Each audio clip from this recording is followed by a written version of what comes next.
अस्सलाम वालेकुम। आप देख रहे हैं स्टिचिंग रूट्स चैनल को। आज की इस वीडियो में मैं आपको ओवरलैप नेक बनाना सिखाऊंगी। जिन लोगों को समझ नहीं आती कि यहाँ से हमें कितना रखना है और यहाँ से जहाँ पे हमने गले को बंद करना होता है, जब हम पट्टियाँ लगाते हैं तो यहाँ से खुला हो जाता है, तो बताऊंगी कि कितना हमें यहाँ से साइज़ रखना है और यहाँ से कितना रखना है। अगर कोई बिगनर भी है तो उसे भी ये तरीका बहुत आसानी से समझ आएगा। तो चलिए यहाँ वीडियो को शुरू करते हैं। ये हमारी फ्रंट साइड है और ये बैक साइड है। मैं सबसे पहले आपको फ्रंट साइड जो है उसको रख कर आसानी से समझाऊँगी। यहाँ पर आजकल क्या है कि ज़्यादातर चौड़ी जो है पट्टी या पैच कह लें, वो चाइनीज़ नेक के लिए यहाँ पे चल रहा है। अच्छा, अब यहाँ पर सबसे पहले यहाँ पर कन्फ्यूजन होती है कि हमें पता नहीं चलता कि कितनी पट्टी चौड़ी हो तो हमें यहाँ से कितना गला काटना चाहिए। तो अब चूँकि मेरी ये जो मैं यहाँ पर साइड का ये जो बॉर्डर है इसी को ओवरलैप के तौर पे यहाँ पे इस्तेमाल करूँगी। तो यहाँ पे ये 1.5 इंच से एक सूत ज़्यादा है, तो और साइडों पे मैंने सिलाई का कपड़ा इस तरह से छोड़ दिया है। अब सबसे पहले आपके पास कितना भी चौड़ा बॉर्डर हो, इससे ज़्यादा चौड़ा भी लगाया जा सकता है और इससे कम चौड़ा भी लगाया जा सकता है। सबसे पहले जो है आपको यहाँ पर ये देखना है कि हम गला जो है वो कितना रख रहे हैं। जो स्मॉल और मीडियम साइज़ के लिए 2.5 इंच इनफ है। वैसे तो जो खुला गला कह लें या नॉर्मल साइज़ के जो गले हैं वो 3 इंच के चलते हैं, लेकिन हमें चाइनीज़ कॉलर के लिए यहाँ से या ओवरलैप नेक के लिए यहाँ से 1/2 इंच कम कर देना है। तो यहाँ पर मैं 2.5 इंच पे जो है एक निशान लगाऊंगी। 2.5 इंच पे निशान लगाने के बाद मेरे पास जितनी भी चौड़ी पट्टी होगी जो मैं यहाँ पर ओवरलैप के तौर पे यहाँ जिसका मैं नेक बनाऊंगी, तो मैं क्या करूँगी कि ये देखें, जो कपड़ा मैंने सिलाई के लिए यहाँ पे छोड़ा था मार्जिन के लिए, उसको मैं इस तरह से अंदर की तरफ फोल्ड करके यहाँ पर रख लूँगी जहाँ पे मैंने 2.5 इंच पे निशान लगाया है। क्योंकि मैं चाहती हूँ कि 2.5 इंच पे ही मेरा ये जो है पट्टी आए, या टोटल इसे खोलेंगे तो ये 5 इंच बनेगा। तो 2.5 इंच पे मैं इस तरह से इस पट्टी को रखूँगी। आप जितनी भी चौड़ी पट्टी लगाना चाहें उसको इसी तरह यहाँ पे इस तरह आपने रखना है, जितना भी खुला गला आप रख रहे हो। अगर आप थोड़ा सा किसी मोटे बंदे के लिए बना रहे हो तो यहाँ से आप 3 इंच रख सकते हैं उसके लिए। तो मैंने यहाँ पे 2.5 इंच लिया है। अब यहाँ पे मैं 2.5 इंच पे ये वाला गला रखूँगी और इधर वाला जो सिलाई वाला मार्जिन है इसको भी मैं इस तरह से फोल्ड करके यहाँ पर रख लूँगी और इस पर भी मैं इधर वाली साइड पे इस तरह से चौक से निशान लगा लूँगी, जितनी चौड़ी मेरी पट्टी या पैच होगा या साइड बॉर्डर कह लें आप। तो अगर इससे भी चौड़ा होगा तो जहाँ तक हमारा पैच जाएगा वहाँ तक मैं अपना यहाँ पे चौक से निशान लगाऊंगी। क्योंकि मेरा यहाँ तक है तो मैं यहीं तक निशान लगाऊंगी। मुझे पूरी उम्मीद है कि आपको वीडियो समझ में आ रही होगी। अगर ना आ रही हो तो आप वीडियो को बैक करके भी दोबारा देख सकते हैं। तो अब देखें, यहाँ तक मैंने चौक से निशान लगा लिया है। तो अब मैं क्या करूँगी कि जहाँ तक मैंने ये चौक से निशान लगाया है इससे अंदर सिलाई का मार्जिन रखते हुए निशान लगाऊंगी। ये देखें, अब इससे अंदर जो है मैं 3 सूत अंदर की तरफ अंदाजे से ही सिलाई का निशान लगा लूँगी कि जितना मुझे कपड़ा अंदर सिलाई में देना है उतना ही। तो यहाँ भी मैंने इस तरह से निशान लगा लिया। अब यहाँ से मैं कपड़ा कट करूँगी अपना, क्योंकि जब ये सिलाई में चला जाएगा तो हमारा ऑटोमेटिकली जो बॉर्डर है वो यहाँ तक आ जाएगा। अच्छा, अब नीचे की तरफ आते हैं कि नीचे की तरफ जो है हमें डेप्थ में कितना गला काटना है। अमूमन आमतौर पे जो स्मॉल साइज़ के लिए गले की डेप्थ रखी जाती है वो 6 इंच रखी जाती है, और अगर आप थोड़ा सा बड़ा गला पहनते हैं 6.5 या 7 का, तो आप वहाँ तक भी निशान लगा सकते हैं। अच्छा, अब ये देखें, अगर 6 इंच का गला मैं यहाँ पर रखूँ कि मुझे यहाँ इतना यहाँ तक गला जो है मेरा बंद होना चाहिए, ज़्यादा डेप्थ ना हो। और तो आप क्या करें कि जितना चौड़ा हमारा यहाँ से पैच होगा, जितनी चौड़ाई में हम लगा रहे हैं। अच्छा, बॉर्डर को मैं इस तरह से रखते हुए देखूँगी कि मुझे जो है यहाँ से मेरा कितना बन रहा है साइज़ जो मुझे एक्स्ट्रा लेना है। अच्छा, अब ये देखें, क्योंकि बॉर्डर चौड़ा भी हो सकता है, कम भी हो सकता है, तो हमें डेप्थ जो है वो बॉर्डर की चौड़ाई पे लेनी होती है कि हमें जो गला जो डेप्थ में काटना है वो कितना काटना है। अब मैं यहाँ से यहाँ तक देखूँगी इस तरह से रखकर। अब यहाँ से मेरा ये बन रहा है 2.5 इंच। अब मैं 2.5 इंच जो है यहाँ से एक्स्ट्रा लूँगी, 6 इंच से यहाँ नीचे की तरफ 2.5 इंच एक्स्ट्रा लूँगी। अच्छा, अब ज़्यादातर आपने गले जो है वो बनते इसी तरह से देखे होंगे कि फ्रंट बैक जो है उन्होंने बराबर काटी होती है, कि जिससे हमें फ्रंट का गला पूरी मेजरमेंट के हिसाब से ही लेना पड़ता है। लेकिन जब हम बैक बढ़ाकर कट करते हैं तो क्योंकि बैक का कपड़ा भी थोड़ा सा फ्रंट पे आना होता है 1/2 इंच, तो हमें फ्रंट का गला जो है वो 1/2 इंच कम काटना पड़ता है।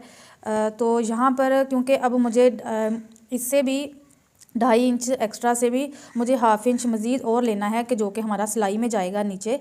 जब हम पट्टियाँ लगाने के बाद कपड़े को सिलाई करेंगे यहाँ नीचे से, तो मैं वो हाफ़ इंच एक्स्ट्रा यहाँ पे नहीं रखूँ, क्योंकि जब मेरा बैक साइड फ्रंट पे आएगा हाफ़ इंच, तो खुद ब खुद ही मेरा गला और नीचे चला जाएगा। तो जिसकी वजह से मुझे मज़ीद इसे जो है वो गहरा लेने की ज़रूरत नहीं है, यानी कि मैं मज़ीद हाफ़ इंच नहीं लूँगी, सिर्फ यहाँ 2.5 इंच पे ही निशान लगाऊंगी। तो टोटल मेरा ये बन गया ऊपर से ये 8.25 इंच पे आ रहा है, ये देखें। अब मैं यहाँ पर ये जो मैंने निशान लगाया था पैच को रख कर, अब मैं यहाँ से इस तरह से यहाँ तक निशान लगाऊंगी। अच्छा, अब आगे वाला मरहला वो ये यहाँ पे आता है कि हमें यहाँ से कितना चौड़ा काटना है। तो जितना हमारा पैच या बॉर्डर या जो पट्टी हम लगा रहे हैं जहाँ पर, जितनी हमारी वो चौड़ी होती है, फ़र्ज़ करें ये 1.5 इंच चौड़ी है, या डेढ़ ही आप इसे लगाएं, 1.5 इंच अगर ये चौड़ी है तो हम 1.5 इंच का पहले हाफ़ करेंगे इस तरह से। ये देखें, 1.5 इंच पे इस तरह से इसको रखेंगे। अब ये हमारा आ रहा है हाफ़ इंच से 2 सूत ज़्यादा यहाँ तक। जितनी हमारी पट्टी चौड़ी होगी जो हम यहाँ पे लगाएंगे, या पैच चौड़ा होगा, उसका हाफ़ हमने करना है। तो ये मेरा यहाँ पर हाफ़ इंच से 2 सूत यानी कि 1.25 इंच बन रहा है।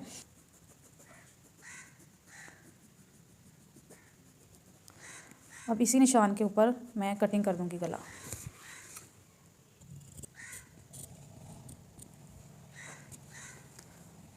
अब फ्रंट साइड जो है मेरी कट हो गई है। अब बैक साइड के लिए जितना मैंने यहाँ से अपना शोल्डर डाउन किया था, शोल्डर डाउन जो है मैंने यहाँ से 1.25 इंच तकरीबन या 1 इंच डाउन किया था।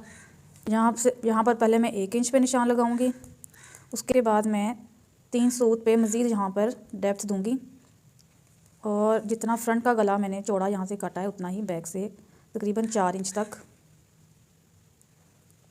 यहाँ पर काटूंगी।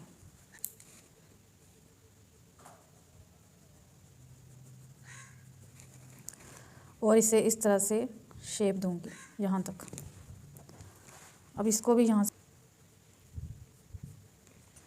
पे सेंटर में कट का निशान लगाऊंगी। अब मैं क्या करूँगी, सबसे पहले यहाँ से शोल्डर जॉइन करूँगी। शोल्डर जॉइन करने के बाद यहाँ से पूरा मैं नापूंगी कि मुझे कितना जो है अपना पूरा जो मैंने पैच यहाँ पे लगाना है वो कितना मुझे चाहिए। यहाँ से 1 इंच मैं एक्स्ट्रा रखूँगी, और यहाँ तक 10 को फिर इस तरह से मैं डबल करूँगी तो 20 बनेगा। 20 के बाद यहीं से मैं फिर इंची टेप को अपने 20 से रखूँगी, तो ये मेरा आया 25 तक।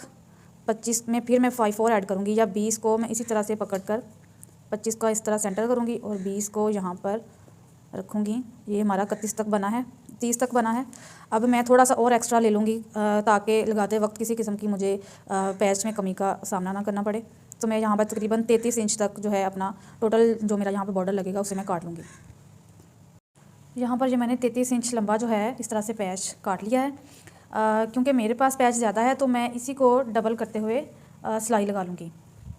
तो अगर तो आपके पास पैच जो है वो कम है, सिर्फ ऊपर वाला जो नज़र आएगा वही बन रहा है गले के लिए, तो आप क्या करें कि नीचे वाली साइड पे अलग से कोई भी सादा कपड़ा मैच होता हुआ कपड़े के साथ, या कोई जैसे कि अगर ब्लैक ना हो तो ये जो इसमें मस्टर्ड कलर है मैं ये लगा लूँ, या वाइट कलर लगा लूँ, तो नीचे वाली साइड पे कोई भी कपड़ा लगाया जा सकता है। सिलाई लगाने से पहले मेरे पास ये है मैंने जितना चौड़ा मेरा ये अंदर का डिज़ाइन था बॉर्डर का, ये वाला इतना ही चौड़ा मैंने ये बुकरम काटा है जो कि बिल्कुल 0 साइज़ का है, नरम। तो अब मैं जो साइड मेरी ऊपर आएगी पैच की, जब जो मुझे बाहर दिखानी है, बाहर की साइड पे नज़र आएगी, तो वहाँ पर मुझे ये वाला बुकरम पेस्ट करना है इस तरह से। बुकरम को जहाँ मैंने एक साइड पर पेस्ट कर लिया, और अब मैं क्या करूँगी कि नीचे वाला हिस्सा इस तरह से रखते हुए एक साइड पर सिर्फ सिलाई लगाऊंगी, इस साइड पर बुकरम के साथ साथ जहाँ पर सिलाई लगाऊंगी। बुकरम पे मैंने इस तरह से सिलाई लगा ली है एक साइड पे। अब मैं इसको इस तरह से सीधा करते हुए यहाँ पर प्रेस लगाऊंगी, और जो मेरी जो सिलाई है उसको मैं सीधा करूँगी। अब इसको इस तरह पीछे की तरफ करते हुए यहाँ पर फिर प्रेस लगाऊंगी, और जो सिलाई है उसको बिल्कुल किनारे के ऊपर लाऊंगी। अच्छा, अब इतने से शोल्डर पे ओवरलॉक नहीं होगी, तो क्यों होगा ये कि यहाँ से धागे निकलते रहेंगे। तो मैं क्या करूँगी, इसे गुम सिलाई में इन शोल्डर्स को अटैच करूँगी। शोल्डर की जो सिलाई है वो शर्ट को उल्टा करके लगाई जाती है, लेकिन पहले मैं यहाँ पर सीधी साइड पे सिलाई लगाऊंगी, उसके बाद इनको उल्टा कर लूँगी। बिल्कुल किनारे पे सिलाई लगानी है।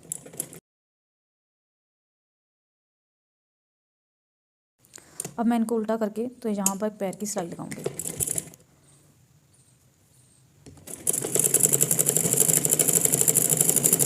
ये गला मैंने यहाँ पे इस तरह से इसके शोल्डर जॉइन कर लिए हैं गले के।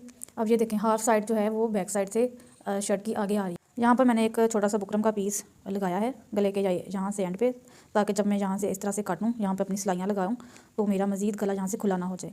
वरना होता ये है कि जब हम ये इस तरह से चीज़ नहीं बनाते तो हमारा गला लगाते लगाते ही बनाते बनाते ही यहाँ से और खुल जाता है।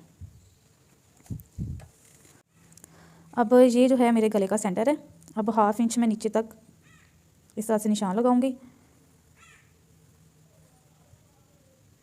अब जितना मुझे यहाँ से अंदर लेना है कपड़ा, जितना मैंने फ्रंट से जब गला काटा था तो मैंने आपको बताया था कि मैंने 3 सूत जो है रखा है, तो यहाँ पर मैं 3 सूत पे ही इस तरह से निशान लगाऊंगी। इस साइड पे भी इसी तरह जितना जितना मुझे अंदर देना है कपड़ा, मैं यहाँ तक इस तरह से निशान लगाऊंगी। अब यहाँ से इस तरह और यहाँ से इस तरह मैं कट कर दूँगी।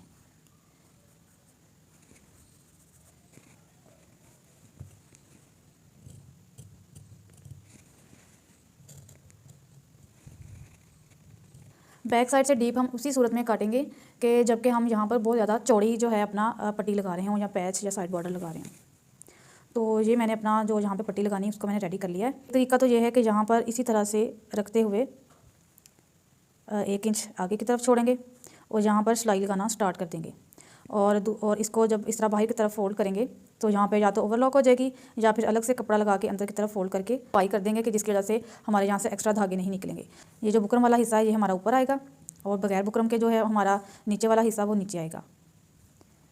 अब हम इस तरीके में क्या होगा कि जो नीचे वाला हिस्सा है उसको हमने फ्रंट वाले हिस्से से थोड़ा सा ज़्यादा बाहर की तरफ निकालना होता है, ताकि जब हम सिलाई लगाएं तो हमारा जो ये देखें, ये मैंने यहाँ पर ऐसे अंदर की तरफ फोल्ड कर लिया जितना जितना मेरा बुकरम था, और नीचे वाला भी अंदर की तरफ फोल्ड किया है। लेकिन जो नीचे वाला कपड़ा है वो थोड़ा सा ऊपर वाले हिस्से से बाहर की तरफ है। वो इस वजह से कि जब हम ऊपर सिलाई लगाएंगे तो बिल्कुल हमारे नीचे वाले कपड़े पे भी सिलाई आएगी। अगर हम बराबर रखेंगे, यानी कि ये नीचे वाला कपड़ा बिल्कुल इसके बराबर यूँ आएगा, तो क्या होगा कि जब हम सिलाई लगाएंगे तो बाज़ औक़ात क्या होगा कि हमारी सिलाई जो है वो नीचे भी उतर सकती है, कि जिसकी वजह से ये नीचे वाला हिस्सा हमारा यूँ ही नीचे खाली रह जाएगा और हमारी सिलाई सिर्फ ऊपर वाले कपड़े पे और जो जिस शर्ट पे हम लगा रहे हैं उसी पे रहेगा। तो अब यहाँ पे मैं निशान लगाऊंगी कि जहाँ जहाँ तक मैंने कपड़ा अंदर सिलाई में लेना है यहाँ पर मैं पहले ही निशान लगा लूँगी, ताकि मेरा जो बॉर्डर है वो बिल्कुल सही लगे। अच्छा, अब हमें यहाँ से थोड़ा सा कपड़ा काटना है इस तरह से, थोड़ा सा टेढ़ा, और वो कपड़ा मैं सिलाई लगाते वक्त काटूंगी। अगर पहले ही काट लिया तो क्या होगा कि यहाँ से बहुत ज़्यादा हमारा कपड़ा जो है या शोल्डर वो उधर जाएंगे, वो धागे निकलना शुरू हो गए, तो वो मैं टाइम की टाइम ही यहाँ से काट के आपको बताऊँगी। ये मैंने इस तरह से तैयार कर लिया इसे। इससे क्या होगा कि हमें ओवरलॉक की ज़रूरत नहीं पड़ेगी जब हमारा कॉलर तैयार होगा, और ना ही एक्स्ट्रा पट्टी की ज़रूरत होगी। तो यहाँ से क्या करना है कि 1 इंच कपड़ा हमें इस तरह से बाहर की तरफ निकालना है और अपने इस कट के अंदर इस तरह से रखना है। अब बिल्कुल जहाँ जहाँ पर मैंने निशान लगाया था वहाँ पर मैं अपने इस पैच को रखते हुए सिलाई लगा लूँगी। यहाँ से मैं स्टार्ट लूँगी,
गला हमारा जो लग चुका है। अब यहाँ से मैं क्या करूँगी कि ये वाला हिस्सा नीचे और ये इसके ऊपर करते हुए नीचे करूँगी,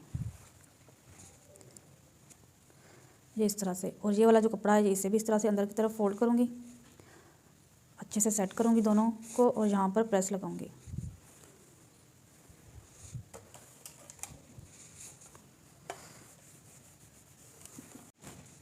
अब यहाँ पर मैं इस तरह से कोई भी पिन लगाऊंगी ताकि ये गला जो है हिले ना हमारा। और अब यहाँ पर सिलाई लगा लूँगी।